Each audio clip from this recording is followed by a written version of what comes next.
नमस्कार। मध्य प्रदेश की ताज़ा और बड़ी खबरें रोजाना देखने के लिए हमारे चैनल कमल गुरु को सब्सक्राइब जरूर करें और साथ में बेल आइकन को दबाएं। आप मध्य प्रदेश के किस जिले से इस न्यूज को देख रहे हैं कमेंट बॉक्स में लिखकर जरूर बताएं। आइए देखते हैं मध्य प्रदेश से आज दोपहर की बड़ी खबरें। इस दिन खाते में आएंगे पीएम किसान सम्मान निधि योजना के पैसे। आपको बता दें, फरवरी महीने मध्य प्रदेश के किसानों को एक और तोहफा मिलने वाला है। मध्य प्रदेश सरकार के साथ ही केंद्र सरकार भी प्रदेश के किसानों के खातों में योजना के पैसे ट्रांसफर करने वाली है। एमपी की महत्वाकांक्षी योजना में शामिल मुख्यमंत्री किसान कल्याण योजना की 11वीं किस्त 10 फरवरी को किसानों के खातों में ट्रांसफर की गई थी।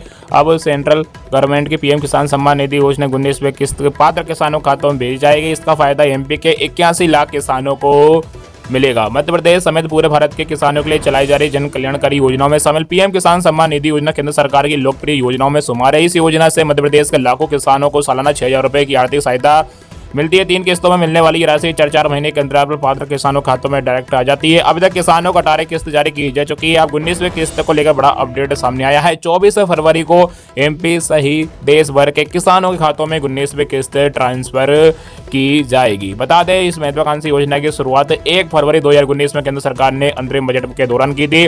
अभी तक इसके 18 किस्त का लाभ किसान उठा चुके हैं। अब 19वीं किस्त का बेसब्री से इंतजार कर रहे हैं। सालाना 3 किस्तों में राशि दी जाती है, जिसमें हर 4 महीने में 2-2 हज़ार रुपए मिलते हैं।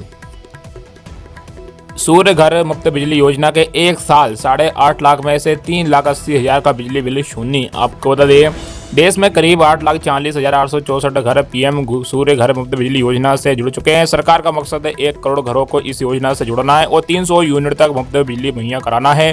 राज्यसभा में एक सवाल के जवाब में नवीन और नवकरणीय ऊर्जा मंत्रालय ने बताया कि इस योजना से जुड़े 45% घरों में जीरो बिजली बिल आ रहा है। हर महीने खपत घटने बढ़ने के साथ इसमें बदलाव होता रहता है। इन आंकड़ों के मुताबिक 3,81,000 घरों का पूरा बिजली बिल बच रहा है और करीब 4,64,000 घरों को थोड़ा बहुत बिल चुकाना पड़ रहा है। सरकार ने इस योजना का बजट 75,021 करोड़ रुपए रखा है और केंद्र इससे जुड़ने में 78,000 रुपए की एक मुफ्त सब्सिडी भी दे रहा है।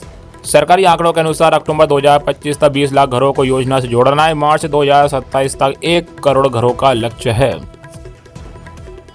गेहूं पर 175 रुपए बोनस मिलेगा। संकल्प पत्र के वादे के करीब पहुंची सरकार, सिर्फ 100 रुपए का अंतर। आपको बता दें, प्रदेश में विधानसभा चुनाव 2023 के लिए जारी अपने संकल्प पत्र में भाजपा ने किसानों से धान 3100 रुपए प्रति क्विंटल और गेहूं 2700 रुपए प्रति क्विंटल खरीदने का वादा किया था। सत्ता में आने के बाद भाजपा सरकार ने धान को लेकर संकल्प पत्र में किया गया वादा पूरा करने का फॉर्मूला बदल दिया है।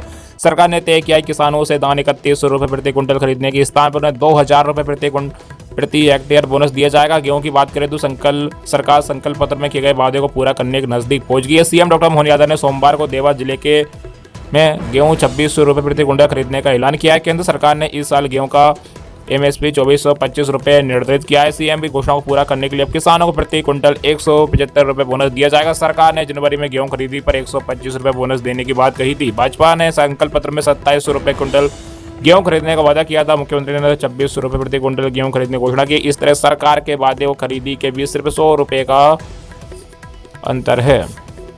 सरकार ने इस साल 80 लाख मीट्रिक टन गेहूं खरीदने का लक्ष्य तय किया है। इतनी खरीदी पर सरकार को किसानों को 175 रुपए प्रति क्विंटल बोनस के मान से 1400 करोड़ रुपए का अतिरिक्त भुगतान करना होगा। अगले साल पूरा हो सकता है सरकार का वादा। केंद्र सरकार हर साल विभिन्न उपजों को न्यूनतम समर्थन मूल्य वृद्धि करती है। इस साल गेहूं की एमएसपी 150 रुपए बढ़ाई गई है। गेहूं की एमएसपी 2275 से बढ़कर 2425 रुपए हो गई है। यदि केंद्र सरकार अगले साल गेहूं की एमएसपी 100 रुपए भी बढ़ाती है तो मध्य प्रदेश सरकार अगले साल भी 175 रुपए बोनस देती है तो गेहूं की उपार्जन राशि 2700 रुपए प्रति क्विंटल हो जाएगी।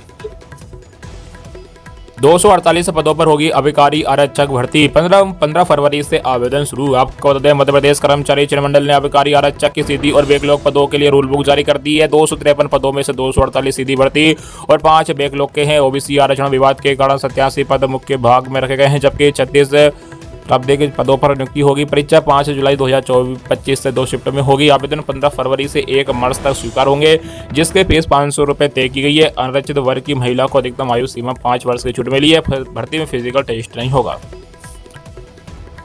सोने में 200 रुपए की गिरावट, चांदी स्थिर। आपको बता दें, इंदौर के सराफा बाजार में बुधवार को सोने के भाव में 200 रुपए की गिरावट दर्ज की गई और ये 87,000 रुपए प्रति 10 ग्राम पर पहुंच गया। चांदी के भाव 95,000 रुपए प्रति किलो पर स्थिर बने रहे। अंतर्राष्ट्रीय बाजार में चांदी की कीमत 31.75 सेंट प्रति औंस के स्तर पर कारोबार कर रही है। चीन में औद्योगिक उत्पादन की धीमी गति के कारण चांदी की कीमतों में तेजी नहीं आ पा रही। हालांकि मार्च में चीन द्वारा उद्योगों के लिए विशेष पैकेज की घोषणा की संभावना है, जिससे चांदी में तेजी की उम्मीद जगी है।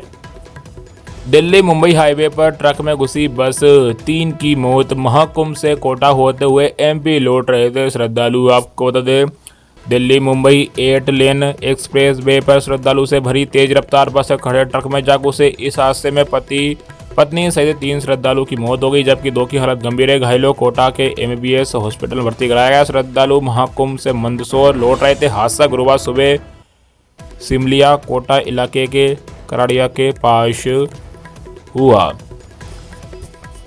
56 यात्री बस में सवार थे। हादसा सुबह 6:30 बजे के आसपास हुआ। बस में करीब 56 यात्री सवार थे। बस यात्री एमपी के मंदसौर और रतलाम के रहने वाले हैं। प्रयागराज से स्नान करके वापस से मंदसौर लौट रहे थे। सुबह के वक्त हाईवे पर एक ट्रक खड़ा था। ग्वालियर में 6 साल के बच्चे का अपहरण। आपको बता दें, ग्वालियर आज सुबह करीब 8 बजे 6 साल के बच्चे का अपहरण हो गया। माँ बच्चे को स्कूल छोड़ने जा रही, तभी बाइक पर 2 बदमाश पीछे से आए और महिला की आंखों में मिर्ची झोंक दी। इसके बाद बच्चे को उठाकर ले गए। घटना मौके पर लगे सीसीटीवी में कैद हो गई। घटना मुरार थाना क्षेत्र की सीपी। इस राज्य की सरकार बेटियों के लिए चला रही है कन्या सुमंगला योजना।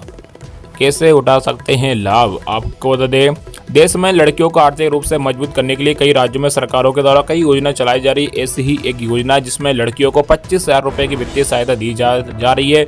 इस योजना का नाम है कन्या सुमंगला योजना। उत्तर प्रदेश सरकार कन्या सुमंगला योजना की शुरुआत बेटियों की शिक्षा और स्वास्थ्य जैसे खर्चों को कवर करने के उद्देश्य से की गई है, ताकि बेटियों को आत्मनिर्भर और उनके भविष्य को उज्ज्वल बनाया जा सके। पहले इस योजना में सरकार 15,000 रुपये का लाभ देती थी, जिसे बढ़ाकर अब 25,000 रुपये कर दिया गया है। कन्या सुमंगला योजना में कितना मिलता है लाभ? इस योजना का लाभ अलग अलग कैटेगरी में दिया जाता है। राज्य सरकार ने कुल 6 कैटेगरी बनाई गई है, जिनमें बच्ची के जन्म के बाद एक मुश्त 5,000 रुपये दिए जाते हैं, ताकि माता पिता उसकी अच्छी देखभाल कर सके। इसके बाद बच्ची 1 साल की होती है तो उसका टीकाकरण हो जाता है, तब उसे 2,000 रुपये दिए जाते हैं। अगले किस्त बच्चे के स्कूल में प्रवेश करने पर दी जाती है। कच्चा पहले में एडमिशन होने पर बच्चों को 3,000 रुपये दिए जाते हैं, ताकि अभिभावक बच्चियों की आराम से पढ़ा सके।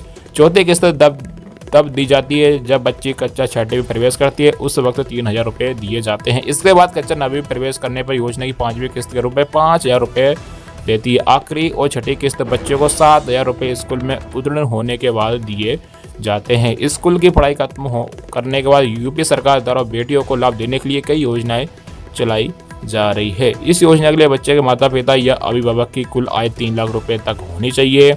इसके अलावा उत्तर प्रदेश के स्थानीय निवासी ही योजना का लाभ ले सकते हैं। वीडियो को लाइक करें, चैनल को सब्सक्राइब करें, इस वीडियो को अपने मित्रों में शेयर